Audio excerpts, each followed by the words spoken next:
Une adolescente de 18 ans, en short et béret militaire, mitraillette allemande à la main. Ce n'est pas une fiction. C'est Paris, août 1944. Au milieu des combats, une jeune fille écrit l'histoire avec des balles et du courage. Elle s'appelle Simone Seguin.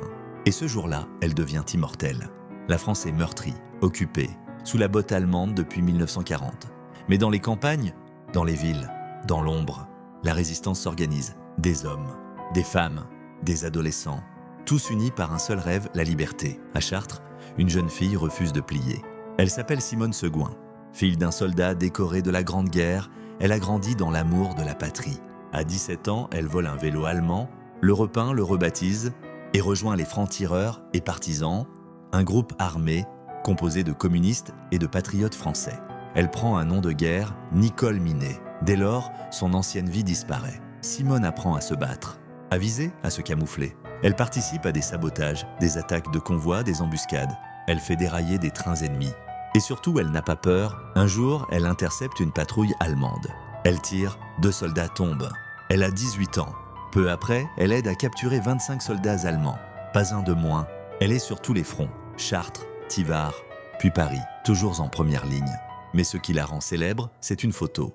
Prise le 19 août 1944, pendant les combats de la libération de Paris. On y voit un homme, en tenue de fortune à gauche, un jeune garçon à droite, et au centre, elle, Simone, short, chemisière à motifs, mitraillette MP40 à la main, regard de feu. Elle incarne toute une génération qui a refusé de courber les chines.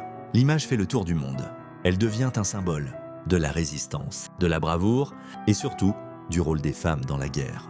Car elles sont peu nombreuses, ces combattantes. À peine 10% de la résistance, mais leur impact est immense. En risquant leur vie, elles ont forcé la France à les voir autrement. Le 23 août 1944, elle entre à Chartres libérée. 3 jours plus tard, Paris tombe, elle y est, elle y marche, armée, déterminée. Le journal L'Indépendant d'Eure-et-Loir la qualifie de l'une des plus pures combattantes de la résistance héroïque. L'armée française la nomme lieutenant. Elle reçoit la Croix de guerre, une décoration réservée aux plus braves.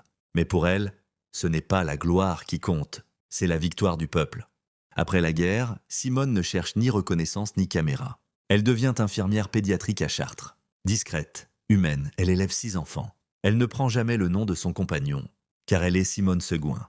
Et ce nom est déjà inscrit dans l'histoire. En 2016, à l'âge de 90 ans, elle reçoit un prix honorifique décerné par une organisation britannique. Interrogée, elle sourit doucement. « Je suis fière de ce que nous avons fait. Si c'était à refaire, je le referais, sans regret. » Et puis elle ajoute « J'étais loin d'être la seule femme. Mais nous avons toutes, à notre façon, participé à cette liberté. » Aujourd'hui, une rue de Courville-sur-Eure porte son nom, mais ce sont surtout nos mémoires qui doivent la garder vivante. Simone Seguin n'était pas une héroïne de roman.